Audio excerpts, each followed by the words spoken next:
So I don't think for any guitarist who's into like guitar lessons or into heavy metal stuff, I don't think they don't know who Bernth is. But if they don't, then a brief introduction is that it's quite amazing that you started your channel, like really started putting up content like about 3 years ago.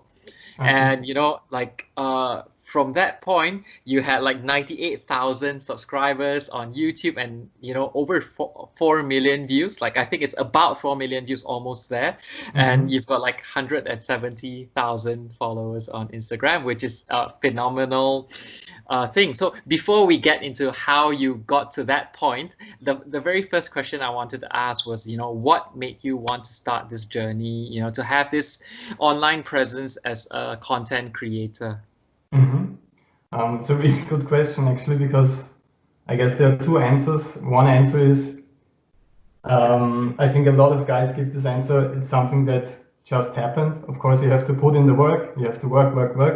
But I never thought like in 1 year I will have this amount of subscribers, then I could call this a career or something like that. So I never did it as a career choice. But what I wanted to do consciously was, as lame as it sounds and as business as it sounds, building a brand of some sorts, because I was always working as a session and touring musician in the beginning for more extreme metal bands like Belphegor, the black and death metal, that kind of scene. And those bands were touring all the time, so they needed new musicians, new guitar players, new drummers, and that was my opportunity to step in and to play some tours.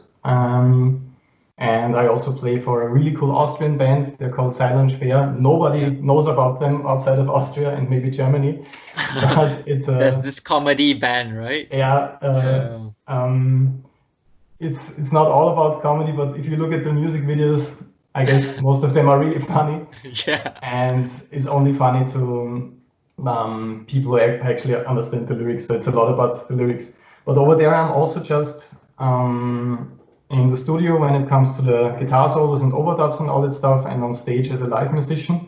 But I never really did anything that kind of has my name on it, where I could call it my baby, so to say. Like that's where I can put my creative energy into, and that's what people are hopefully also benefiting from, because I'm not just making these videos for myself, I'm also making them to help people, because as you know, you don't get rich or anything from uploading YouTube videos. It's not like that.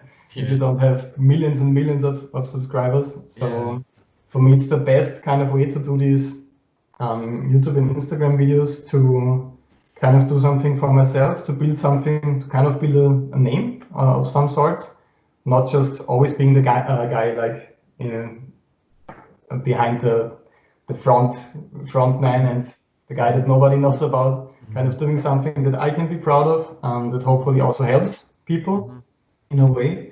And as soon as I started noticing that the feedback is kind of good and that the channel is kind of growing, that was motivating me to kind of take it more seriously, upload on a regular basis. The big turning point actually came when I think 1 year ago, at least on YouTube, I had like 400 subscribers, I think, in January last year. And at one point in September, or at least in autumn, I think I made the decision to upload weekly. Now I upload twice a week because of the virus and that stuff. And that's where it really started to take off. So I think the most important thing is kind of that it's not something you can decide on. Like, I will make a YouTube channel in 1 year, it will be here or there, and I will be kind of successful. That's not really a kind of a business plan that I had. I just wanted to do it. I don't know. Okay. I know it's weird. Yeah, I get what you mean, because it's not, because one of the questions I wanted to ask was, was the intention to put out educational videos from the very start, or was it like, okay, let's just upload a few things, like do some covers and then see what happens and see what the feedback is. So I'm guessing that is the case with you then. Yes, absolutely. So then it was like good feedback that you got through, uploading your lessons, and then you're like, then like you said, you decided to do it a bit more proper, to do it weekly and things like that. I see. Okay. Exactly. So then, Okay. Yeah, like you said, no real structure. I tried a lot of different things, and also ended up enjoying the lesson content most, because when I record the lessons, I never feel like now I have to explain that for an hour and then I have to edit it. It's like I discover something really cool that I'm actually excited about, and instead of telling a friend, like telling you, for example, right now about something that's exciting, I just take it to a camera and edit it. So it's never like I have to record this lesson today and tomorrow I have to do that. It's just fun. Yeah, that's good. And I find it very true, because I mean I've watched many of your lessons, obviously subscribed as well. Well, thank you.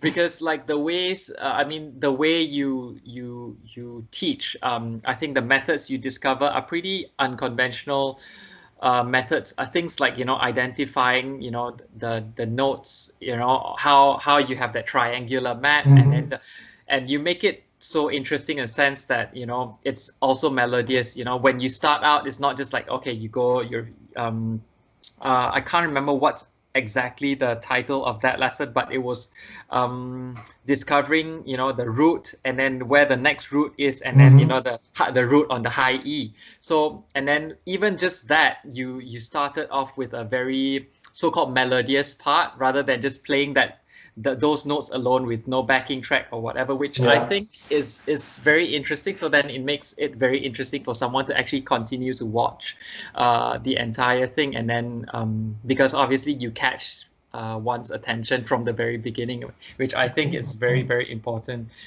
So yeah, so congrats and thank you so much for, you know, doing these lessons. So you spoke briefly just now about, you know, your channel getting more attention in September or something like that. Was it a particular lesson that, you know, kind of became the catalyst of that, or was it just hardcore week by week content? Because you said you had around 400 subscribers, but then it really took off after that. So was there like one particular video that really, like, you know, had so much attention that, you know, it brought so many subscribers? Because for a lot of, you know, some singers, they get a big following through many years of hard work. So then the followers just you know, grow eventually. But then there are also some overnight success where they have one song and then all of a sudden they're like so famous. Yeah. So in your case, was it more like, you know, there was one lesson that a lot of people really liked, or was it more like a consistent, very smart way kind of grinding content out? I think the big change actually came with the lesson format, because I come from a graphic design background, so I'm always really dedicated to make it look nice. That's my kind of thing. So I came up with the idea of not just talking into a camera, but doing multiple screens, like following what I'm explaining with images and graphics on the screen below, sometimes going with 2 videos. And I think that it was mainly as soon as I had that kind of presentation with the videos, where I wasn't just sitting here and explaining everything almost unedited into a camera. I think I released 4 videos, and they all performed really, really good compared to everything else that I uploaded in the 8 years before that. And those were the exact videos where I made that kind of change in format, where I went with, okay, it has to look like that, I think, at least. It also had a formula from the beginning that I still use for the lessons right now. It starts with that, then it goes into that, then the practical demonstration, then the screens are splitting up and we go through it in detail, and then there's an outro. So it started when I kind of found the main formula of what this video kind of has to look like, this video lesson. And as you said, that all comes with trial and error, because sometimes you're really excited about something and you record a 15-minute lesson, and then you end up editing it and watching it, and then you yourself are really bored after 2 minutes. And that's usually not a good sign. Yeah. So I try to think of ways of how to make it visually interesting and kind of engaging, because I'm talking, as you said, a bit about, maybe it's unusual, but I do like to talk a bit about theory in every single lesson, and most rock and metal players really don't like that a lot. And I used to hate it when I started studying jazz guitar at the conservatory, because it all just seemed like random numbers and words, and I just wanted to play guitar and not study that stuff and prepare for exams. But it really, really helped me in many areas of my playing, and that's the main challenge, like fusing this kind of shred, metal, all of that stuff with the theory thing without losing the students when you're talking about all that crazy stuff. So I think once all that kind of merged together into the main format, that's where I could really see the change. It wasn't just one video, but every video that I did since then, that kind of worked. Some of them better, some worse. It always depends on the topic, of course. I see. And it's a lot of also trial and error. Yes. You know, sometimes you look back and then you think it's a good idea. After you upload it, it's like, oh, this video is performing very bad. And then you tweak and then you improve. I guess that's the only, because there's no perfect way to do it, or you may think it's perfect until you upload it, and then until you get the feedback, then you're like, okay, maybe this is what I should have done. Exactly. You never decide about the kind of content that people want to watch. That's the most important lesson that I learned. Just like you don't decide about what people want to hear. So it's important to kind of do what you like, but also really important to go through the comments all the time. If you're trying out something different, just checking if people actually like what you're doing, or maybe it's going in the wrong direction. So feedback is always really, really important for me. Yeah, it is, especially like you said, you know, I think you make a very good point there. As content creators, obviously, especially from an education point of view, it's more of what others want to hear rather than what we want to tell people, or unless we have this very huge discovery that we want to tell people, then that's a very different story. But I do get what you mean. If you make it more about other people than yourself, then you know, in most cases it would work better, you know, because people can relate to the content that you are creating. Absolutely. Yeah, and I think you've done that very successfully with your videos, because they are very graphically engaging. Sound-wise, I think you can probably tell that yourself from the average view duration of your videos. I mean, you don't see like 1 minute dropouts or things like that. So if, you know, the average view duration, obviously it's very rare for someone to sit through the entire video. Because obviously it's also the culture of skipping and forwarding now, that because it's so convenient. But if, you know, generally if there's like a healthy few minutes in every video, then that's actually quite a good result already. And I think you've done quite well in terms of, you know, I think there's not one video of yours that I watched that I didn't sit through the whole thing. So so it's very, very helpful. The way you've done it was very engaging. So thank you so much for that. Well, thank you. I really appreciate it. Well, we appreciate you teaching us cool stuff as well. So speaking of like content, you spoke about, you know, obviously it's not every day where we discover new techniques or new theory and things like that. How do you decide on, you know, content? Is it solely or is it a mixture of what your fans want to see, like, you know, based on their comments, or is it also including, like, you know, what you think they may want to learn? How do you decide on what sort of content you put out there? When it comes to all that kind of stuff, I'm a pretty organized person. Every single month I come up with a very long list of things that I think would be interesting by looking at what we talked about already. Maybe there are some loose ends with some lesson where I feel like maybe I should take it a step down and discuss the same topic like a bit on a bit more basic level, or maybe on a higher level. Maybe we can do that one with a more challenging example. And I write down this very long list and I post it on Patreon. And the cool thing on Patreon is that you can make a poll with all those options. And every patron can vote for one topic, only one topic. It's a tough decision, but it's the only way you can really decide on what's interesting. And sometimes you really have those topics that get like 50% of all the votes. And then you know, okay, well, that's probably interesting not only for me.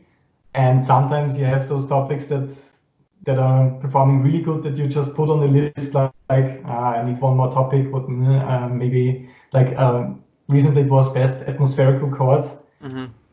I was thinking maybe that's too abstract, but that also got a lot of attention. So I'm really grateful for having the community over there, not only because of their support, but also because of actually telling me what they want to see, because it's difficult to go through all the YouTube comments all the time, and some people only care about that one topic, and they want, maybe are interested in a channel that only talks about picking technique all the time, and that might not be interesting for other people. So it's really difficult, but that kind of list has helped the students over there to pick what they want to see, and it also really has helped me to understand what people are looking for, because I'm sure you know that somehow that things that you think are probably basic and everybody knows that because you learned it maybe 15 years ago, for other players that are playing for a long time that might be a huge discovery.